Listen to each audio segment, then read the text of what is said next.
I remember the first time I drank this, I definitely felt like Benoit Blanc when he was like, Halle Berry. That's got a kick to it. I'm going to cut to a clip. Halle Berry, that has a kick.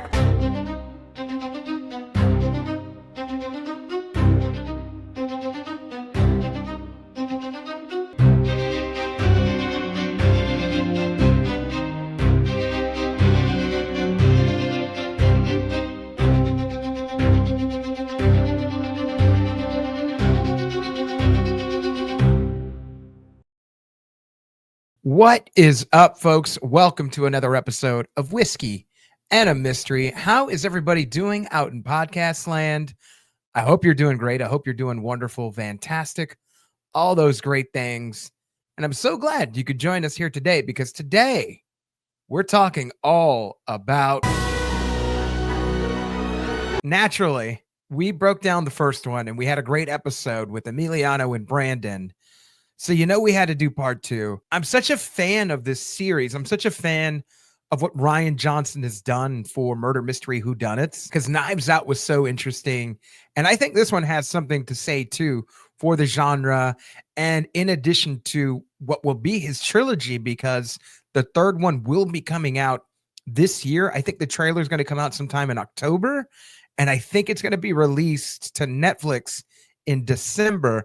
I do hope that they give it a movie push, and I do hope it's longer than this movie was at theaters. I think this movie was out for like 5 days or 7 days, and then you had to wait like 2 weeks, and then they released it onto Netflix. So I hope they don't do that. Like, I hope they do like the thing that they did with what was it? Damn Adam Sandler Gemstone movie, but whatever that one was, right? They had it in theaters for quite a while. And it was a Netflix movie. So I hope they can do that with this. I hope that they can do that with the third one that comes out. But nonetheless, we're talking about Glass Onion, and I'm so excited to get into it. But let's get into our rules for our guests. Every week when we have a whiskey and a mystery, we have a whiskey nerd, whiskey experts on deck. They come on, and rule number one for them is they have to pick a whiskey that's $45 or less and easily findable by everybody out there.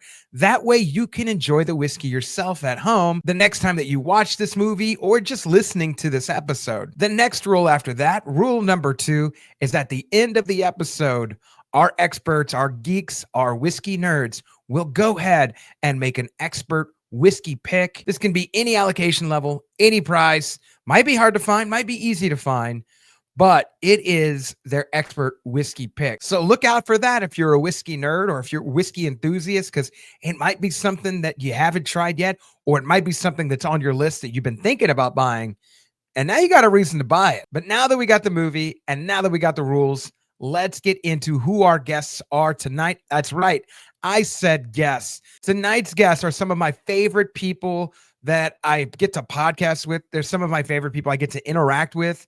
It's some of the most fun interactions when I go onto their show. They are masters of their own domain when it comes to drinking. Typically, beer is on the menu for them, but tonight they're like, hey, you know what? We love our whiskeys. We need to come on. We need to do the show.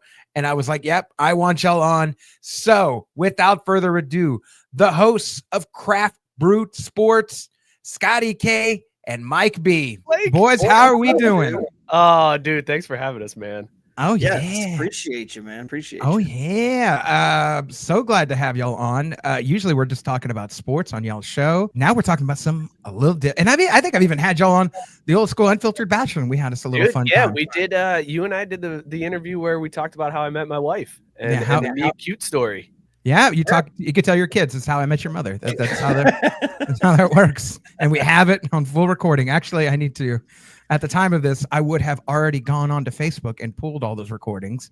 I do have the audio somewhere, but it's going to make it so much easier just to have the video of it.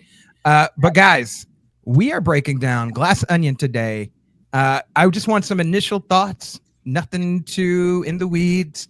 I'm going to give it to you, Mike, first. What were your initial thoughts about this movie first time you watched it? All right, so you mentioned it in the intro. I was the one that had not seen any of the Knives Out movie, like nothing. And when Blake was like, we're watching Glass Onion, I was like, hell yeah, I don't know what that is, but I'm in. That sounds great. This movie had me hooked from the start. Like Nice. from the beginning, I was like, I'm gonna love this movie. Normally, when I watch something, I got kids now. I'm a very passive watcher. I like do dishes. I'm kind of half paying attention. This was one of the first movies in a long time that I actually sat down on the couch, like melted into the couch after a nice little treat from the earth, and just enjoyed the movie. It was, dude, this flick was great. And you kind of have to do that with murder mysteries. Like you can't just kind of have it on in the background. It's not like a comedy or like a drama. You kind of got to pay attention to everything to see if, like, I think the fun part of watching murder mysteries is, can you solve it by the end, or can you? I don't do that. Part of it. Oh, okay. All right. No, I'm not, because I used to be that guy. I used to be the one that's like, I'm gonna figure this one out. I've given up on it. I'm tired of trying to play the writer. I'm like, just entertain me, baby. Let's see how this. Hey, I didn't see that one coming. Cool. You guys see that one? That's me the whole way in mystery movies now. He's talking to himself in the mirror. He's like, "You guys see that? Did you see that? Man, that's wild." I yelled over at my wife at one point. I was like, "Oh, babe, did you?" And she was asleep. And I was like, "Oh, never mind. It's just me." You did not see that, yeah. And that's how you can tell your kids. That's how I found your next mother. She refused to watch the last time. It's kind of nice sometimes when she falls asleep. It's like, all right, turn the volume up a little bit. Let's get another drink. Here we go. Nice little sippy poo time. Scott, had you seen this movie before? Yeah, I had actually seen it. I did not see it in theaters like you, but it was one of those things that the popularity on Netflix and that secondhand and the word of mouth. And it was, right there during the pandemic when I saw it. So it was timely, which when I was watching this, I'm like, I remember watching this during the pandemic. And then I had to go back and see when this was shot. And I'm like, this was shot slightly before. So almost like it was predicting something. But yeah, no, it felt like the first time, though, because I haven't watched it since. So there was a lot to remember other than just some specific character stuff with Daniel Craig, which we'll get into. But yeah, great movie. And I'm not usually one to do the murder mysteries, not because I don't like to not solve them, but because usually I'll be like, how did I not see that coming? And I get real mad at myself because I don't pick up on like the most obvious of stuff. So I'm like, man, these things are just smarter than me. So I'll just avoid watching them. That's fair. The movie was shot in 2021. So it was purposefully input to have the characters wear the masks and it take place in 2020. That weirded me out, man, watching this, because they didn't like come out and say pandemic. Yeah, you know what I mean? Like we knew what they were talking about, but there was nothing that was like, there's a worldwide pandemic right now and this is COVID. And so I'm imagining people 50 years from now watching this movie going, what in the hell is with these masks? Why are these freaks wearing masks? Yeah. Like, it serves it like, it's so cool, like as a time capsule of just like, we know it, we get what was going on, but future generations are going to be like, what the hell is this? There's one line, and it's when Helen is talking to Benoit Blanc, and she's like, I'm a kindergarten or a third grade teacher, a lot of Zooming because of the pandemic. Well, anyways, let's change the subject. Like that was like the only line that was in the movie about it. The only reference, which again, there's going to be kids that are going to be like, they were Zooming. What does that mean? What are you talking about? I just love it. I love how much of a time capsule that like little bit of the film is. Yeah, it's a nice and then even to have we'll get into it, but I'm not going to say who it was, but we can all laugh when homeboy comes in and just sprays their mouths. I'm not going to say who it was yet. I don't want to get into that because for me that's a big high. I was a big high when I watched this movie, but we'll get into that after we get into gentlemen, what are we sipping tonight and why are we sipping what we're sipping? What pick did you have for this movie? All right, so we all agreed on this one, on this bourbon that we chose as the pick for this. This one retails, depending on where you're at. Blake can find this one for like $27 here in Ohio. It's like 32, 33 plus tax. But we went with Old Granddad 114 for tonight's whiskey. This whiskey, guys, first of all, this bourbon is fantastic. It's got like a nice little burn to it, like just enough that it lets you know you're doing something wrong. You know what I mean? Like there's some bourbons that are like, that was a good bourbon, but this one has just enough where you're like, oh, I don't know if I should have another one, but I'm gonna do one more. Real complex flavors, fantastic bourbon. Blake, I mean, I'm gonna give it to you, man. You've got the perfect tie-in with this bourbon and this movie. As soon as you picked this one, and before I go, what about this reminds you of the movie though? Is it just like it's a good, nice sipper with this movie? Was there a flavor? Was there a something on the palate? I think for me, this one ties in because the movie had enough surprises that this bourbon at this price point is surprisingly good. Like at this price point, you wouldn't expect it to be this complex of a bourbon. Like I've had some cheaper bourbons that are like, that's good, but there's nothing to it. This one's got like a complex flavor profile. It's got a lot of surprise in there. So that's how I'm tying this one into Glass Onion. I will say, as soon as you pick this one, because of the 114, so for those out there, most people are drinking, 40%, 45%. So this is a 57% alcohol by volume. You times that by 2, hence the 114 Old Granddad. It's the proof. That's the number of proof it is. And boy, oh boy, I remember the first time I drank this, I definitely felt like Benoit Blanc when he was like, Halle Berry. That's got a kick to it. I'm going to cut to a clip. Halle Berry. That has a kick. But that's literally how I felt. Like I was like, oh my God. Because it does have this inviting smell. It's got some caramels. It's got some vanilla. It's got some nuttiness. I forget if it's a Jim Beam line or Jack Daniels, one of the two, but it's got a real nuttiness that's it as a part of that palate that's so good and it's so inviting. And then you sip it and the first thing you get is a little bit of a karate kick in the mouth, and but after a while, as your mouth acclimates to it, then you can begin to taste like, ooh, there is some nice sweetness to it. It's not overbearing, and also too, it's powerful enough to get you through any situation. And I think in this case, you have too much of this, you're going to be like y'all and sit back and be like, I don't care about the clues. Like, let's just enjoy the ride. So cheers real quick as we kick this off, gentlemen. Cheers, gentlemen. Cheers, fellas. Scott, that good Lord, man. Scott went with a full-on pint glass that he's drinking from here. I wasn't half stepping, my man. If they doubled it up to get to the 114, your boy was doubling up the pour. This guy's like, I'm not pouring more than one. It's one glass. One glass today. One glass. The doctor says I could have one glass. I told him. I said, okay, that's fine. I'd have the one glass. And look, I got the refrigerator ice ball maker, the whiskey ice ball maker, and so my rule is generally I'm gonna get to the top of the ice. Well, this glass so happens it's a little deep, and so that ice sits a little lower. So to get to the top of the ice, it's a little bit more than your average pour. I like that mindset right there. That goes with my grandpa's. My grandpa used to say he would only pour 2 fingers of bourbon or whiskey. He's like, but I use these 2, and that was that's Scott's method. He's like 2-finger pour. Let's go. It reminds me of that damn clip that went around like 6 years ago where this gal's making an old fashioned. She's like, we just use like 2 ounces, and she pours like half, like the whole fucking cup. And I'm like, the fuck? I play a clip. Let's cut to a clip. And then you're gonna put 3 ounces of bourbon in. So this is a pretty strong drink. But yeah, I'm like, the fuck? Someone's gonna die. Like, you're gonna kill someone. Like, they're not even gonna. What? Like, is this for more than one person? Like, this is like a group drink right here. It was a pitcher of old fashioned. Yeah. You may need more bitters, woman. I don't know. I don't know what's going on.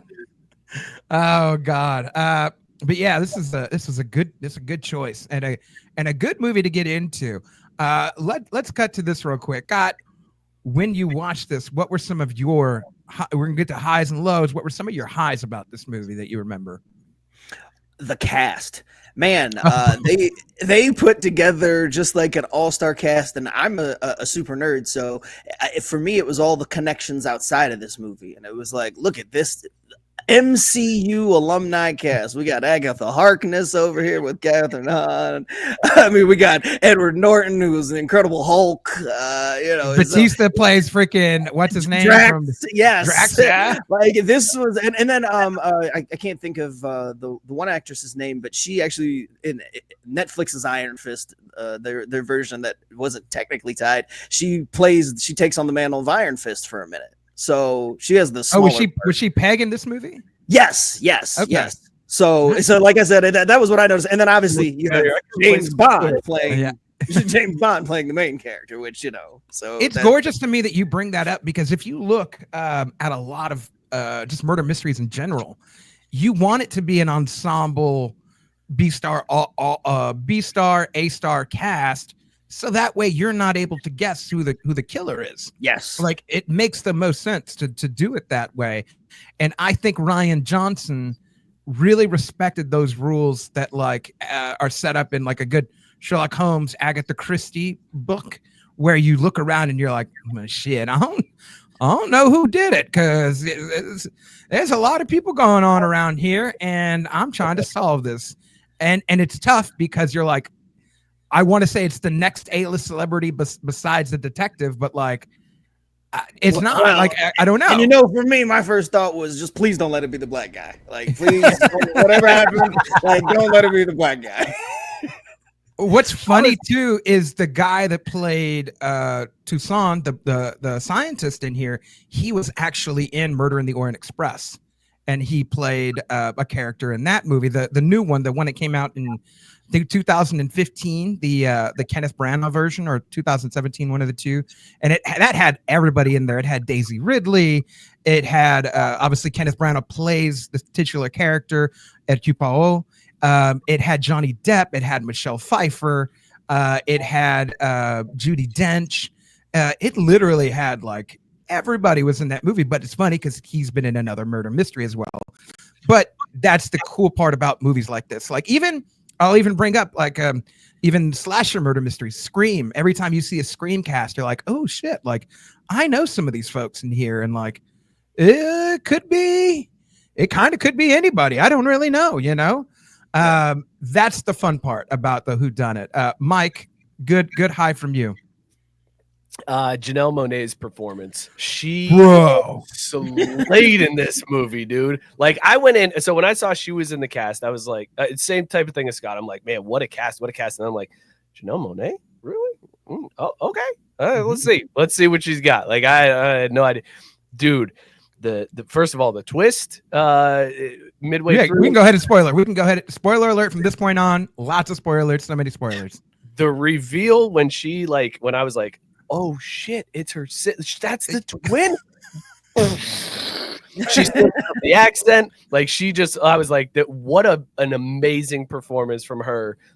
Throughout that entire movie, I was so impressed. She was definitely the highlight for me. Was that performance? I like that because there has been a number of acting bits in movies recently where you have a character who plays two characters, and the ones that stand out to me, this was one of them.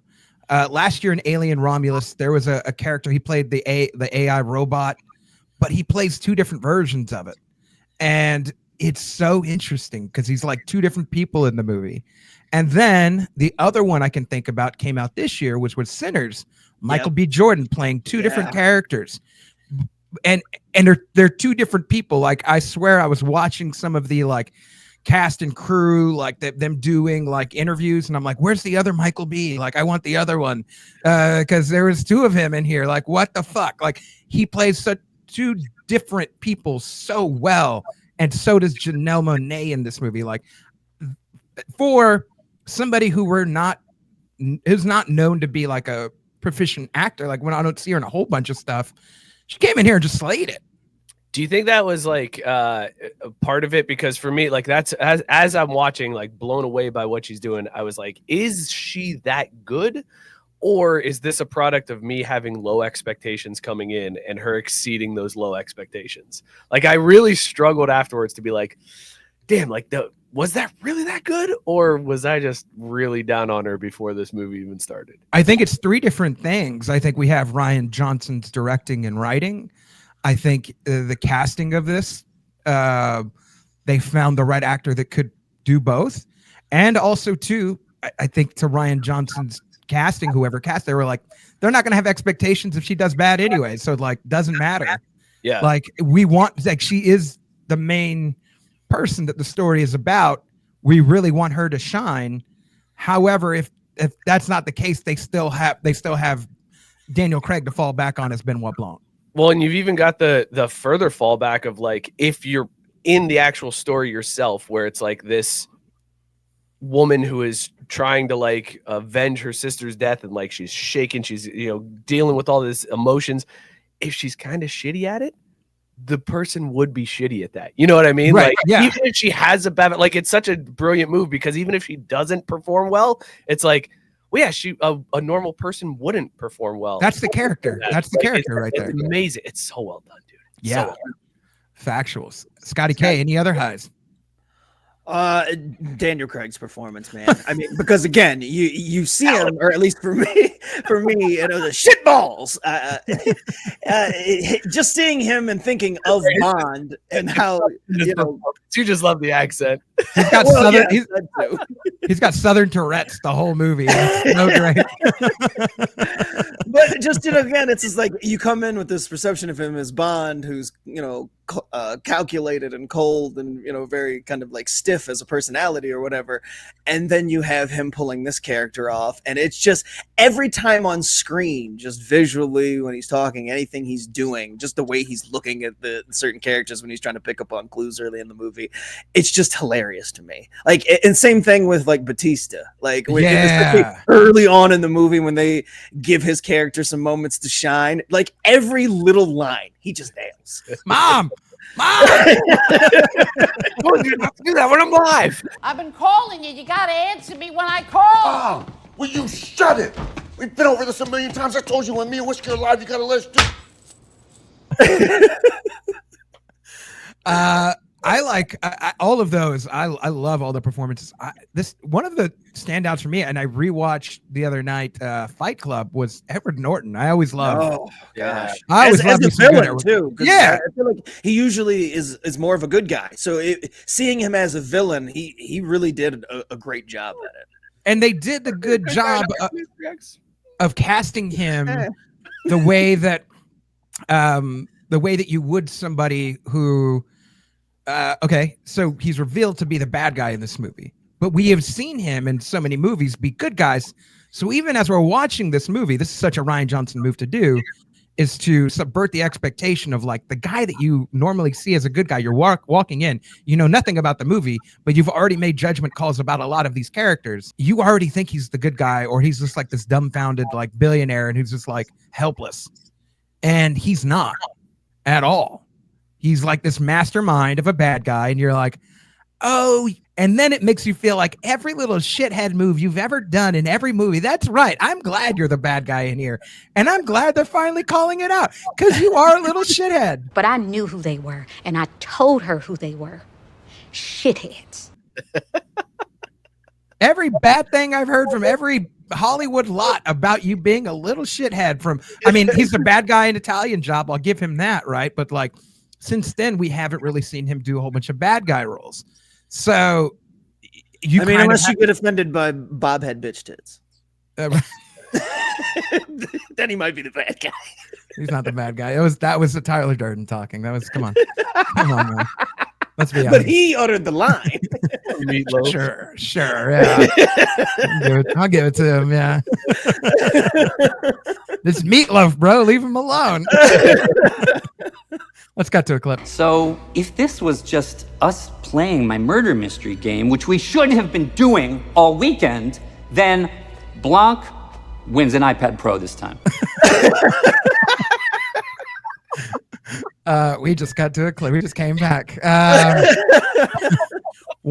Speaking of casting, one of my highs, and I dabbled on this line as we walked into this recording.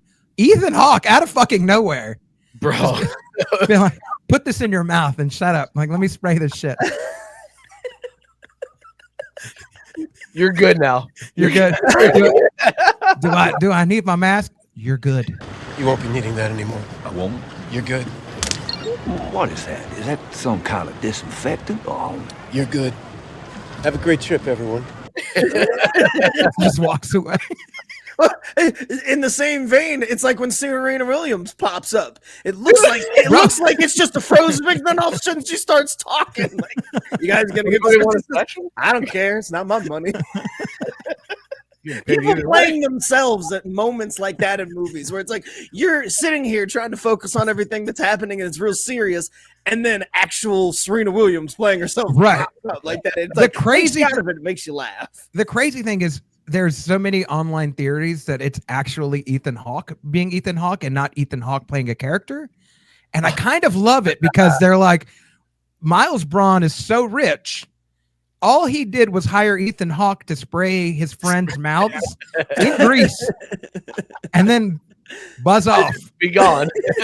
And I kind of love that theory, actually. I'm with that. I'm on board with that, especially with all the crazy shit Miles was like throwing out there that he does or has. I'm like, well, even like the Jeremy Renner hot sauce. Like Halle Berry. Halle Berry. That has a kick. That has a kick.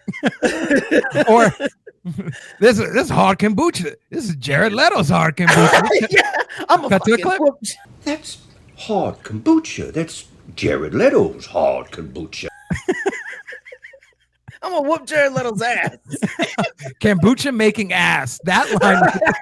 Kombucha making ass. Yeah, what a line. Oh, if I ever meet Jared Leto, I'm gonna whoop his kombucha brewing ass. This is 9%. Yeah. Oh man. Yeah. I mean this, and then another cameo that a lot of people don't know of. So the whole when they get to the island and then you hear the dong.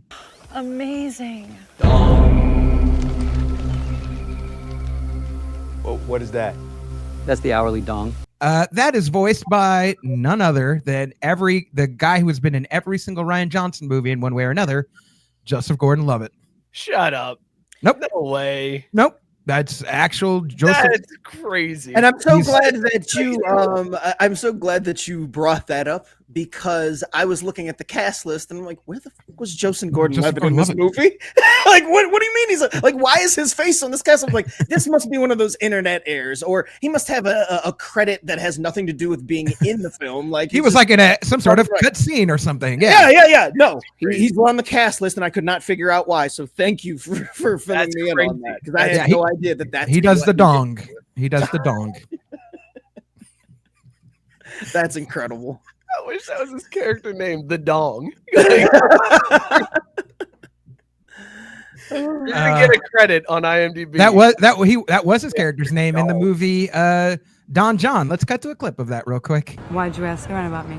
Because I wanted to. Well, you wanted to take me to lunch? Yeah. Don't lie. Okay, I asked around about you because I want to fuck your brains out. That what you want me to say?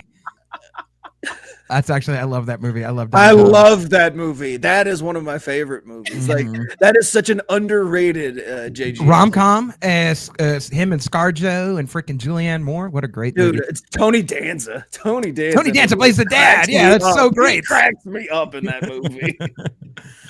You need to get out more, Mike, if you haven't seen this movie. Is all I'm saying. I blame my kids, man. Also, too, Scotty K, I'm glad that you put ice with this because can you still get flavoring out of this whiskey? I'm going to ask this. Yes. Yes, absolutely. And that's because of the proof, right? So the watered down, so anybody out there, can I drink this with ice? Can I put some water in it? Actually, if you do, you'll bring down the alcohol proof a bit, and I think you'll be able to taste it a little bit more. It'll be a bit more friendly to the mouth. I'm gonna push back on that a little bit. I kind of wish that I hadn't, only because I like the burn. And, the burn was good to give it a warm. Now that the ice is starting to melt a little, it's cooled off. The flavor's still good, but I miss the burn. I kind of long for that burn. That's why I got to go bourbon straight. I can't put any ice in it. I used to do like a single cube. Nah, I need everything neat. Like and just really feel that heat. Like, oh, it's the best. like it's Jared Leto's hot sauce. Halle Berry. Halle Berry. That has a kick. All right, Mike. Any other highs from you? I don't want to sound super old man here, but I'm gonna Okay. super old man. The way the movie was shot, like the cinematography itself, bro. It takes a lot for me to really notice like good cinematography. Like, but the scene that stands out to me is towards the end of the movie when they're panning through all of the glass fixtures in that room and like the camera distorts as it gets through each one. I was just like taken away by how well that was shot and how like it was just an awesome effect that they did as they were like panning through and then panning back and you would see it distort again. Amazing cinematography. Oh, absolutely. There's a scene in here, and I'll cut to it as we're talking. But while and I noticed it today, and I don't know why I never noticed it, but it's while Janelle Monáe's character as Helen is talking to Benoit Blanc, and she's like telling him about the case, and they're going back and forth, and it cuts from her, and it goes to the box, and then it goes around the table and back to her, and it's this like just magnificent shot. It's simple. I'd never noticed it before, but I was like, the direction on here to just like it because she's like points to the box, and it's not just somebody pointing to the box and you kind of have to imagine what they're pointing to. No, she points, it zooms out, it goes around Benoit, and then it comes back to her when there's a question on her.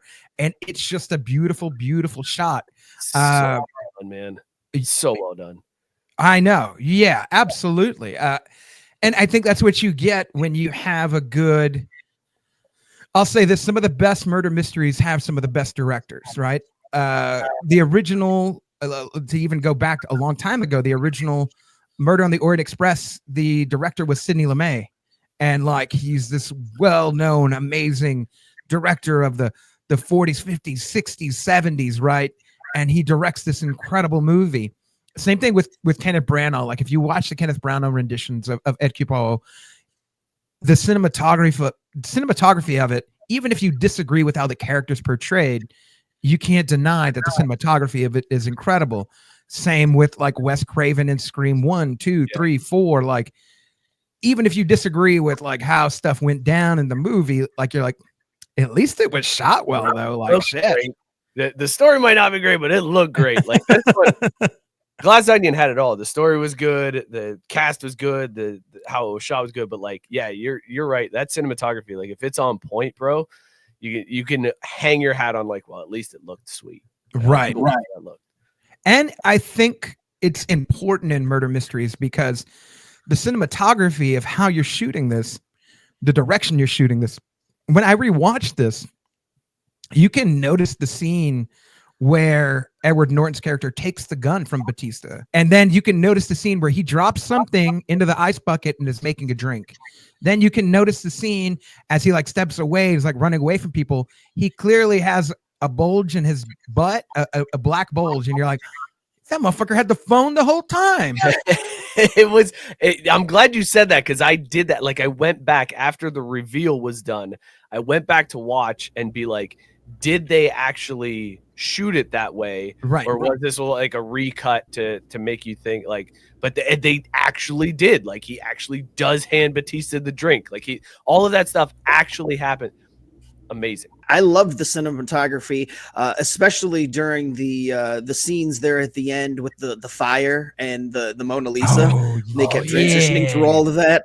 Like being a video editor, the way everything was composed and edited together, and the facial reactions for Edward Norton, like chef's kiss on all of that stuff there towards the end. That was some of the best camera work and editing throughout the movie. Was that final sequence. When you see that and then think back to the scene when like the party's going on and the glass just keeps going up and down, Mona Lisa, like, and it just keeps cutting to like, and then it's like cuts to something else. And then it's like, then it keeps going up and down. I was like, at the time you don't really process, like, I mean, part of me was like, something's going to happen in the Mona Lisa here, right? Like why does this keep going? There's malfunction going on here. Some engineer's getting fired. But then like at the end, when it all comes back to that of like, oh shit, there's a button and it's going to, it was so fucking good, dude. And even the little guy, when they press the button, I'll cut to a clip right now as we're talking, but like his face is like, oh shit! And they gotta push him. They gotta like push a little bit. I thought that too. I was like, even the button is like, oh fuck. No! Oh man. Yeah, but that's what we were talking about as you left. And I was saying, as you were gone, Scott, it's most important to have the cinematography shot this way, especially in a murder mystery, because it does give away clues throughout the movie that you would need a good director. You would need good cinematography. Otherwise, you have the reason bad murder mysteries happen is because you have bad direction and bad cinematography, because you haven't been given the visual clues to be able to even put together the case for yourself. And that's unfair. Then that makes it, this is not the movie you set out to make it to be. It's just like some like thriller that like we're not gonna solve from day one, no matter how much math you do. So what I was saying was like you could even see the shots where he does hand freaking Batista the cup. He does take, there's a scene where you can like notice he does take the gun. He puts it behind his back. He puts it in the ice tray. He does take the phone. Like it's there in one shot, and the next shot it's not there. And like as I rewatched it this last time around, I rewatched it about 2 or 3 times, and I was like, everything is just, if you would have just paid attention just a little bit more and not dismissed it as like, I don't know, he's doing something else. Like it's evident. It's there. Like all the clues are there from the get-go to be like, this motherfucker, he did it. And he's a bad guy. It was magician sleight of hand 101, right? Like, you got Whiskey throwing herself over Batista's body, like crying. And meanwhile, Ed Norton's snatching up the gun. And it's like, it's right there, but I'm too busy staring at her, like acting like a crazy person over Batista. It was so good. Yeah. So good.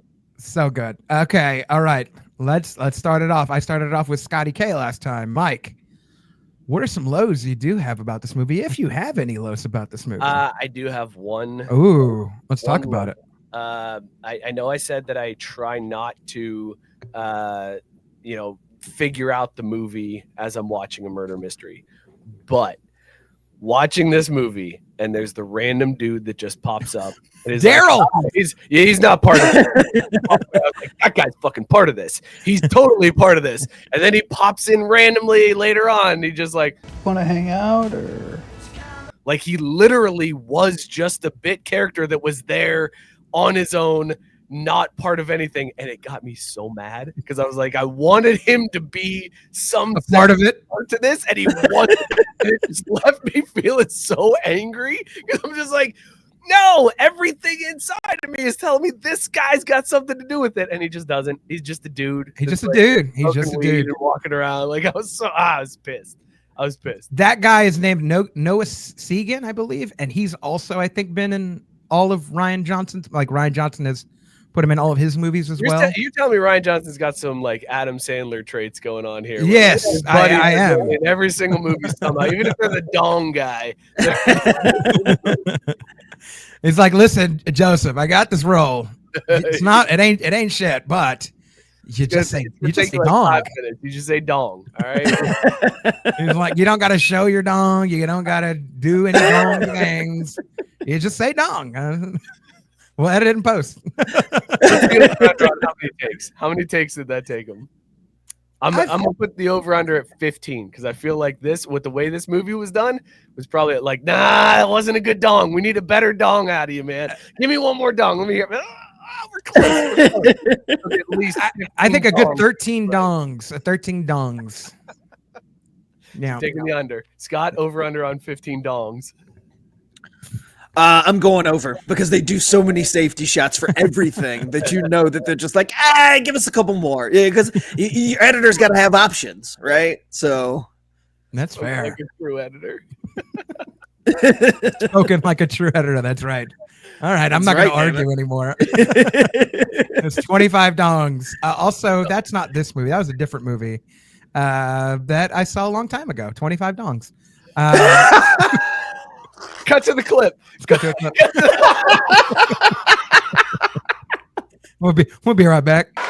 We'll be right back. Oh man. Oh man. Okay. Well, His wife walks in. What are you watching? It's a movie podcast, I swear. 25 dongs. We're breaking it down on the podcast. What's wrong with you? I'm watching all of a sudden 25 dogs show up on my screen. I don't know. It's a Rian Johnson movie, okay? It's for art. You wouldn't understand. You don't get it.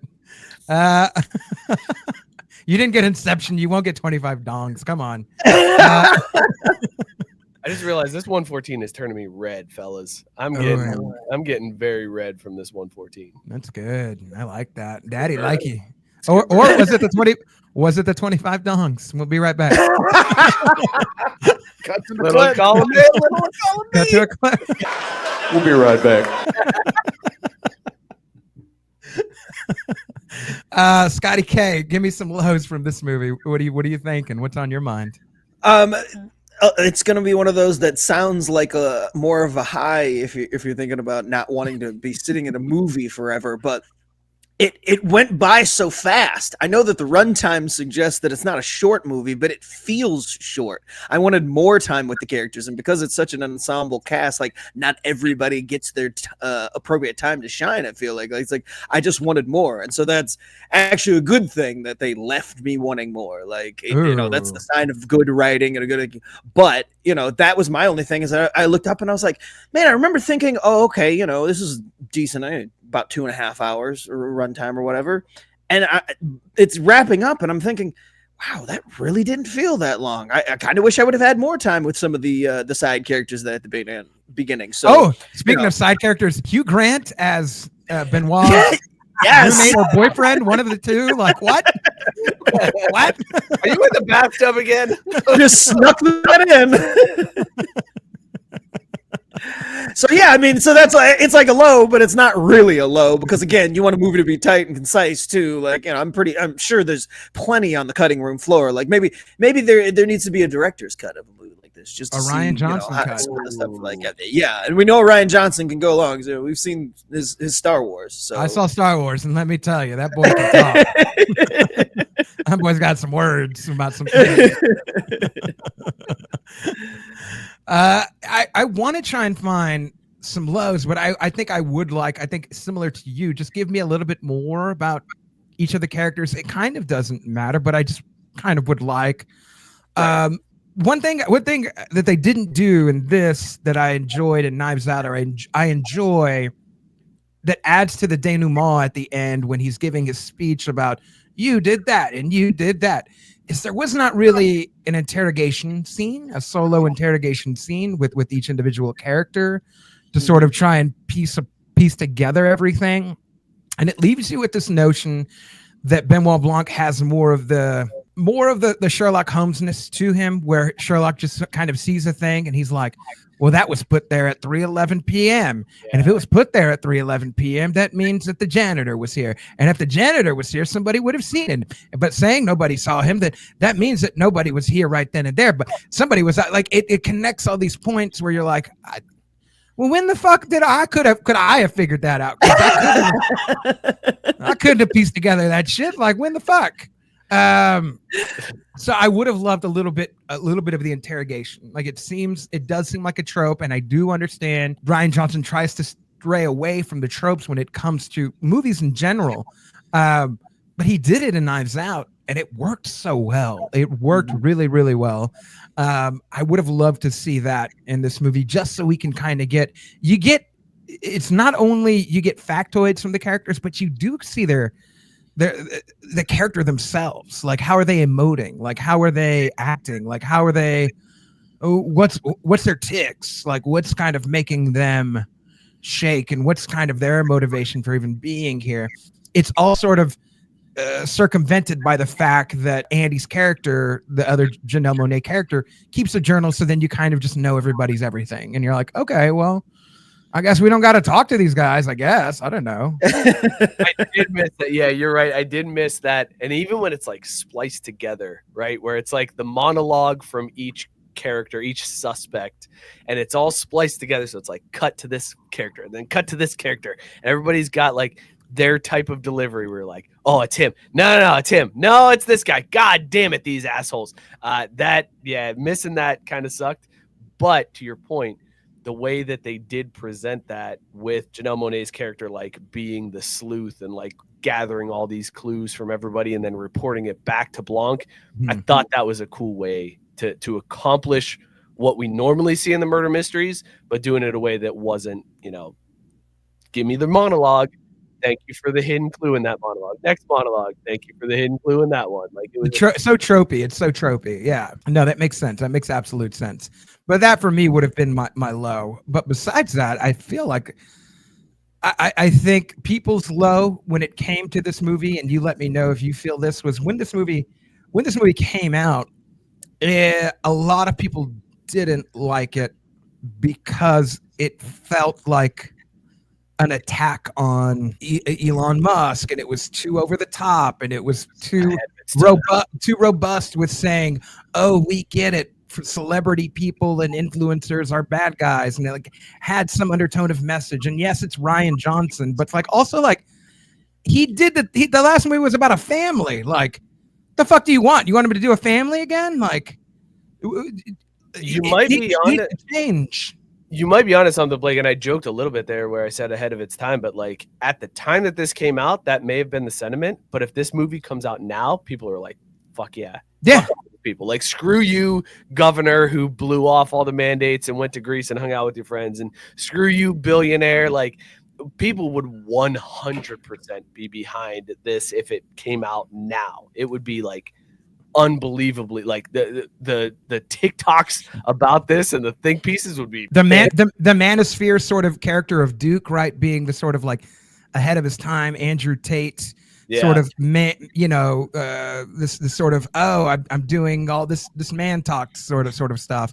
I do see that, right? Like, Scott, any thoughts on this, man? About that, I was just going to say, it's like people want something different when you watch these movies, and it's like they want their cake and to eat it too. So it's like if Rian Johnson had done the same thing that he did in the first Knives, people would be like, well, we already saw this or whatever. So then he mixes it up and does these things, and it's different, and it kind of turns it on its head, and people will still complain. So I like the way that he went in this. If you're going to make these, you got to do something different, at least mix it up each time so that you're not seeing the same thing over and over, so that people can't go in. Like, I mean, if you've seen some of the Screams originally, like, what's going to happen throughout the first like 4 or 5, and then they had to kind of switch the formula up. So I'm all here for, directors going a different way when they do the same exact thing, but they've got to make it so that there's a reason for you to want to watch it.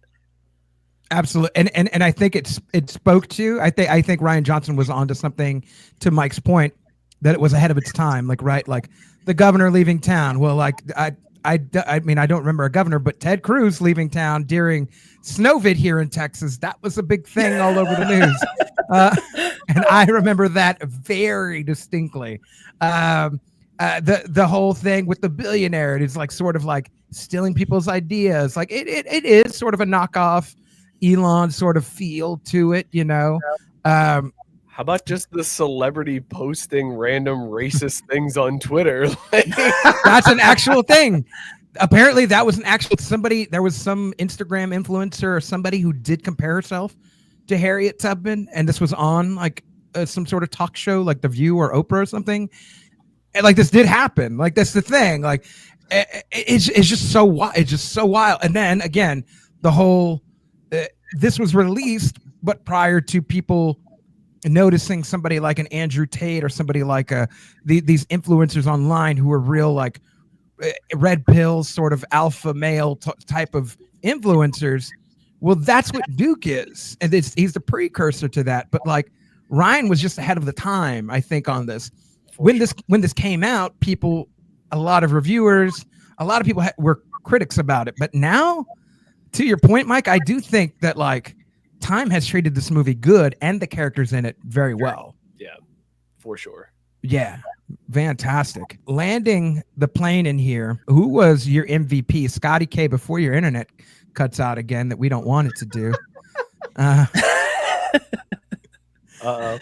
Who's your MVP? I'm gonna go with Edward Norton because, again, like I said, you're so used to him playing a certain type, at least for me in my eyes, the good guy, and then he was such a good douchey bad guy in all of his reveals. He just played that role so well, but then he gets his comeuppance, and so you feel good about like, all right, yeah, like even though he's a really good villain, like he got his in the end. So I think Edward Norton was my MVP, and up until that point, like he was fine, but I think that turn for me is what makes him move slightly ahead of Daniel Craig for me. When he burns a note and he points to the guy who gave him the idea, that's so great. Yes, it's so good. Oh, that's such a great part. Mike, who is your MVP of this movie? I know I said Janelle Monáe's performance earlier was such a highlight for me, and she was fantastic. But I'll go with Scott's runner-up, and it's Daniel Craig, dude. He stole every scene that he was in. Like I know that I understand the accent is so over the top and so corny, but it is so perfect in this movie. Like it fits just so well. So the accent was great.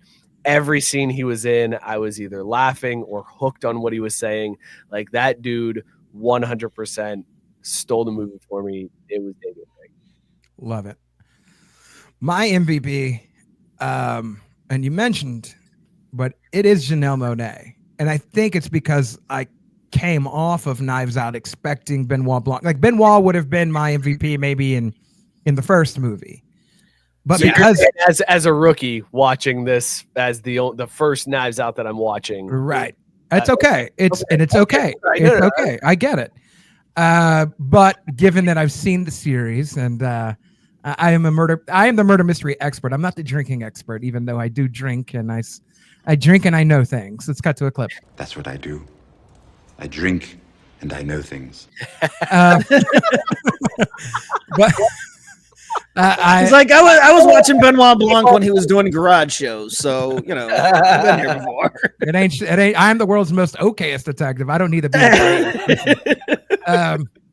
But Janelle Monáe playing the dual character in this, and it being believable for me. Like she had the Southern accent, she had the sort of rich bitch accent, which I absolutely loved.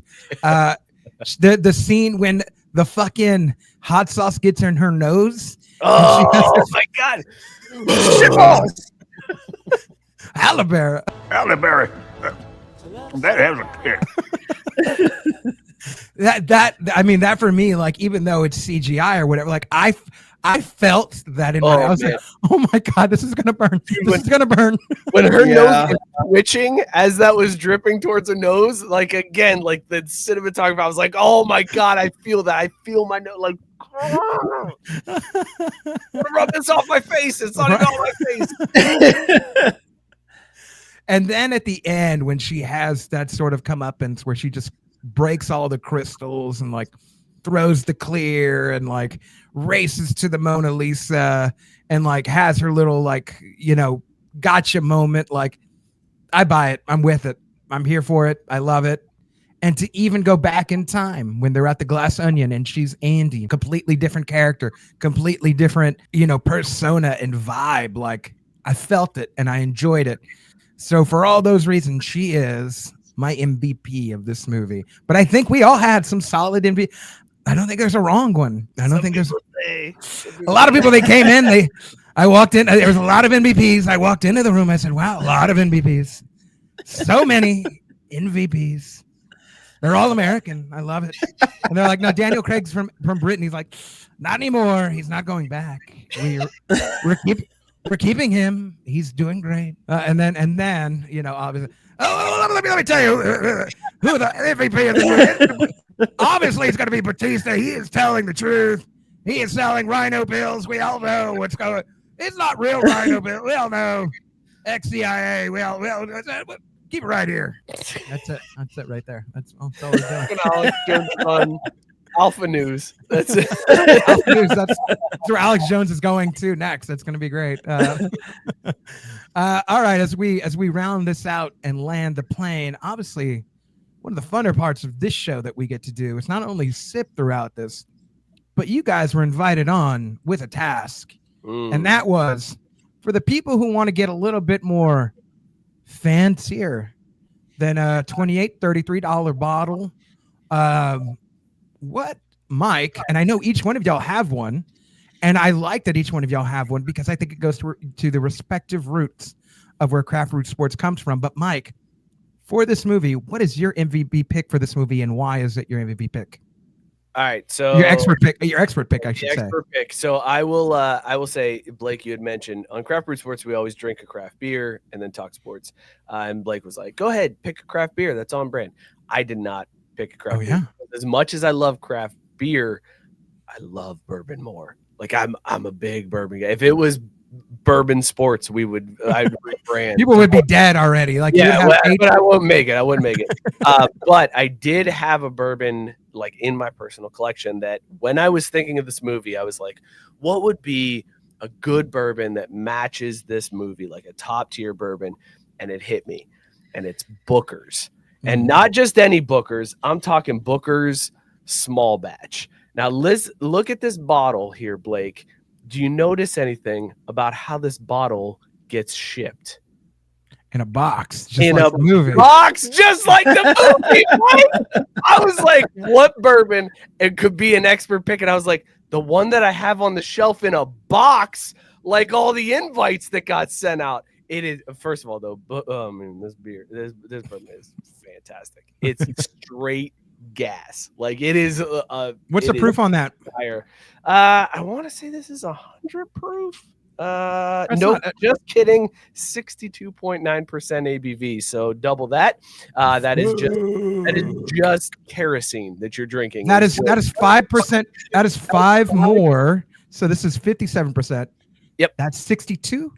Yep. 62.9. That is just straight up kerosene, light things on fire with it. We fuel cars with that in the future. That's what we do. Yep. We sure do. That's replacing clear is what that is. So this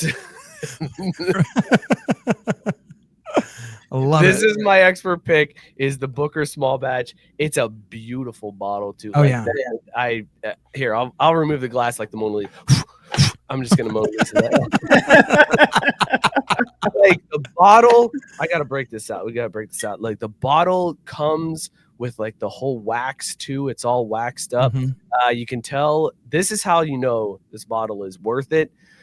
This has been in my house for a year and I've only had this much of it. You're nursing it and I love it. The by comparison, I opened the 114 tonight and it's that far gone. Like we're killing the 114.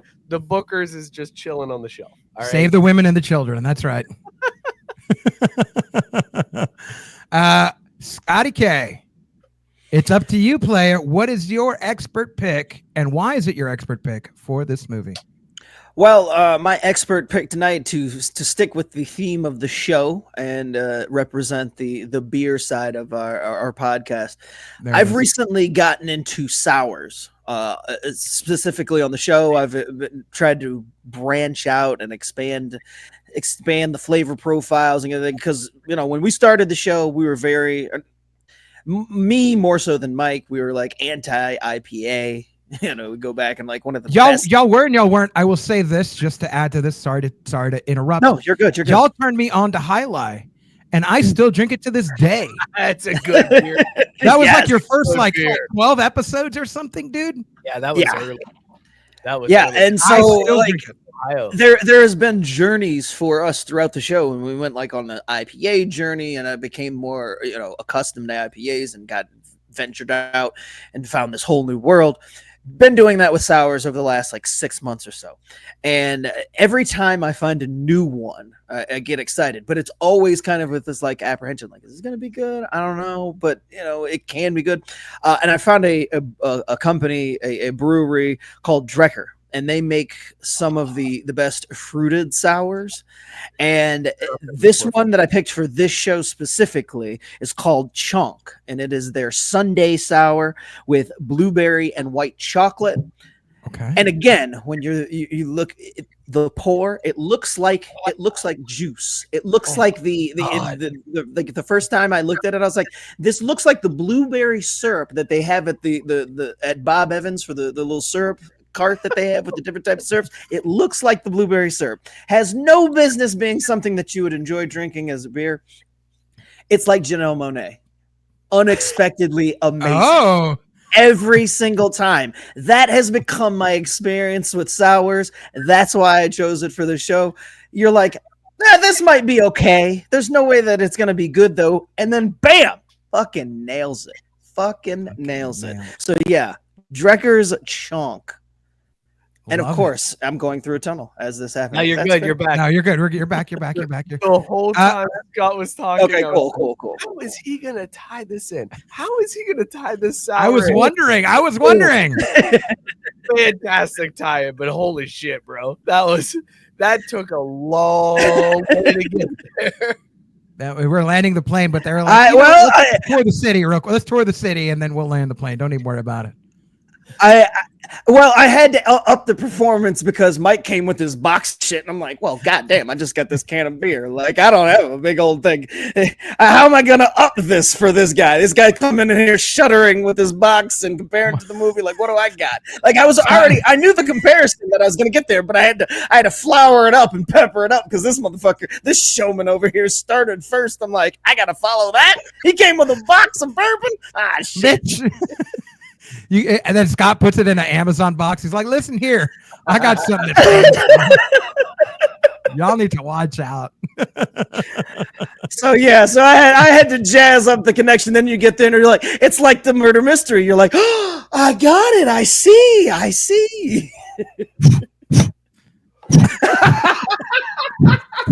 See, I got nothing on that. My man's over here with his box.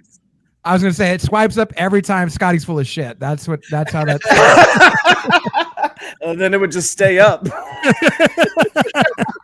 Never coming down. Scott, real quick before we get out of here, have you heard of Jester King with sours? You know Jester King out of kind of out of. I believe I've had a Jester King. I can't remember which flavor it was. See, because around here, getting good sours and getting like exotic sours, for lack of a better term, but just like sours from around the country, it's tough. Like you generally just get what's like local. But every time I find anything that's not from around here, I try to pick it up. So I believe I've had one of them, but I can't remember exactly which one it was. They used to do exclusively just sours. So they have a great brewery. It's outside of Austin. It's in Drifting Springs. They're like right next to each other. And they have it's like a brewery, and they have an outside area, and it's just full of goats. It's just full of goats. Like goats are just... that was not the ending of the sentence I was expecting. I didn't either. If you had given me 10 million guesses on how that sentence ended, you wouldn't have come up with goats. Like full of goats. That wasn't the noun that I would have pulled out of my ass to end that sentence. This brewery is full of blank. Never would have guessed goats on the outside, though, not on the inside. They're not on the inside. They shit everywhere, but the outside full of goats. Everybody just petting the goats. For a while, though, they only made sours, and now they're starting to dabble with like IPAs and ales. Don't do it. If you're the sour brewery, be the sour brewery. Like that's the best advice to give to any of these brewers. Trying to be everything to everybody never works. Well, the thing was, people weren't buying. Like, they had a sour audience, and then the sour audience was like, all right, like there's other breweries too that I'm buying. It's such a niche audience. Like that's the thing about sours is they're tough to find because there's not a huge demand, but they're under the radar, just very, very good. But here's what a sour brewery needs to do. They don't need to branch out and be like, oh, here's our hazy and our new hazy and the newest hazy. Like get a hazy IPA, get an IPA, get a lager, get a stout. Those are your same recipes over and over again, and then you get your sours. Then call it a day.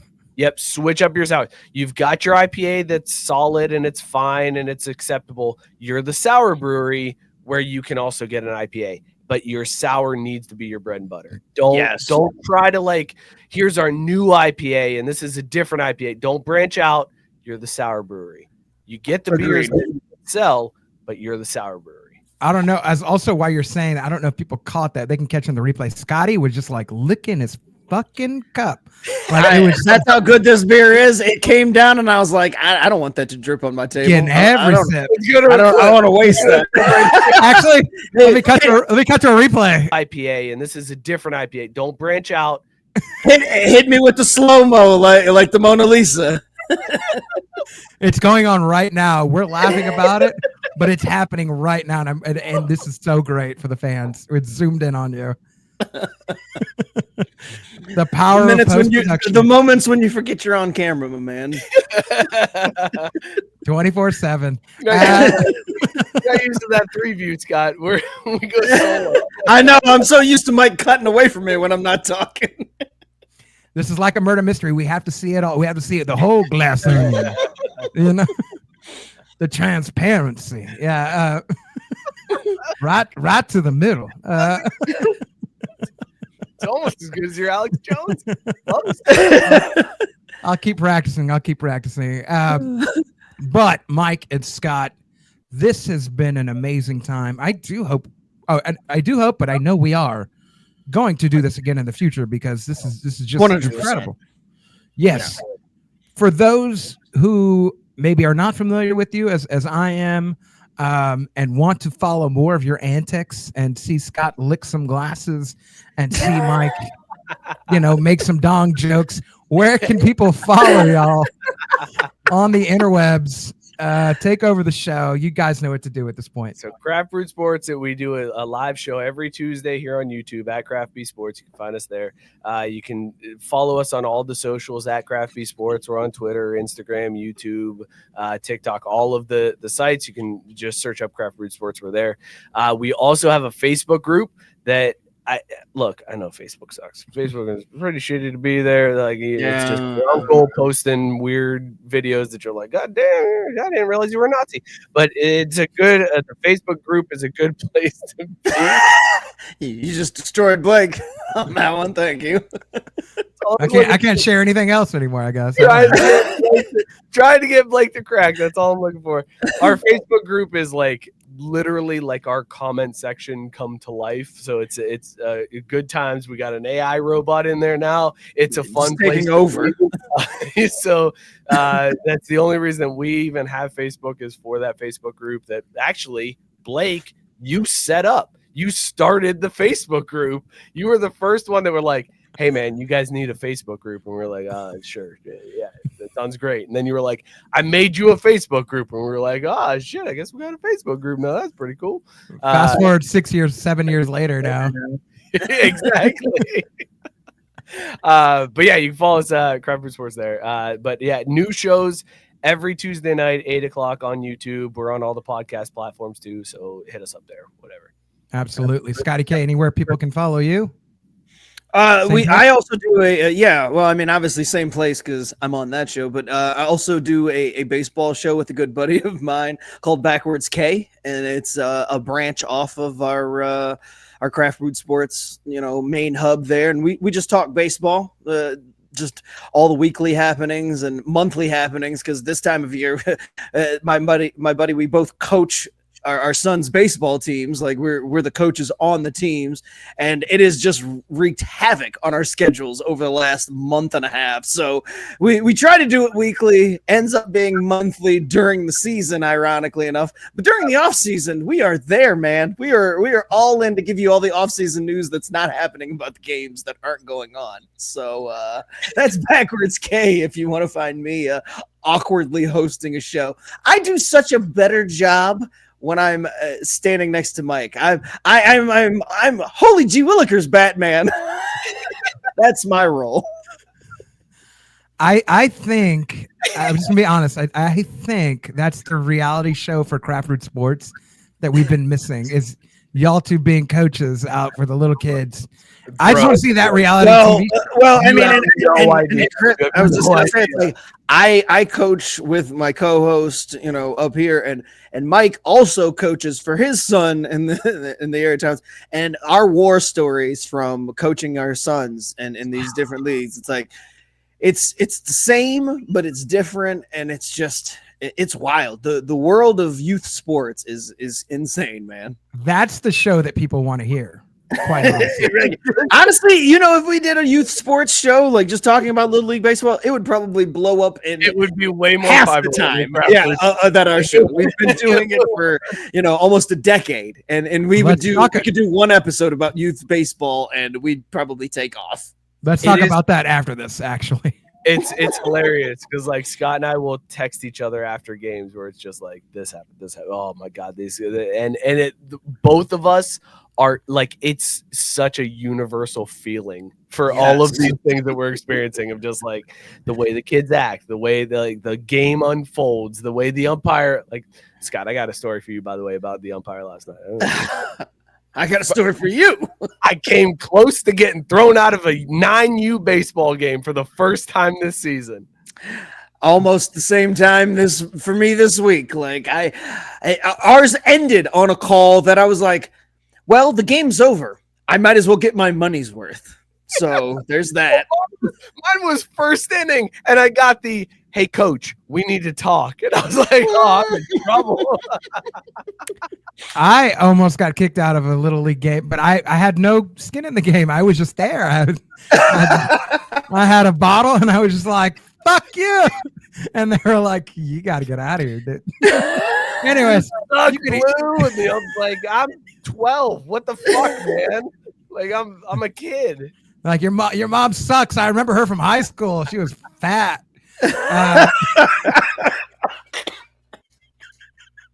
That's not nice. That wasn't me. That was somebody else. That's the 114 talking. That was not me.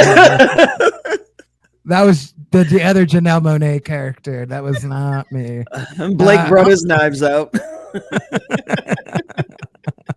Facts. On that note, before I say more crazier things, thank y'all everybody for tuning in. As y'all are out there following these fine individuals on Facebook, Instagram, Twitter, and YouTube, you can follow me, Muddy Blakeweather, Facebook, Instagram, Twitter, and Snapchat. Also, go follow these fine fellas on TikTok. That's where all the cool kids are hanging out. They're watching them, they're liking them, they're commenting. You can go ahead and follow me on there. I'm not really on there, but go ahead. I like the views. I like the likes. Who cares? And then make sure you're following all of us on the U of the Tubes.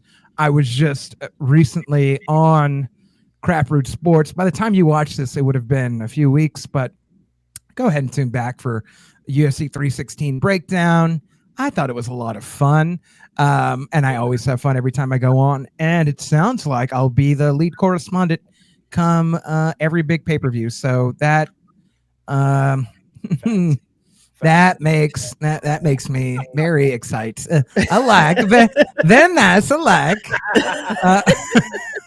But yeah, thank y'all for tuning in. Thank y'all for making Whiskey and a Mystery a very successful segment here on the Nerds at Night channel. Let me know what murder mystery you would like us to break down. Also, if you tried this whiskey as you're drinking it, what do you think about it? And if you have a pick out there that you drank with this and you thought matched well with this movie, let me know in the comments. I appreciate hearing from every single one of you. I always love every time I hear from every one of you. And in the meantime, as every time, whether it's morning, evening, afternoon, again, I always love hearing from you. I always appreciate you. And until the next episode, I will see you. Peace.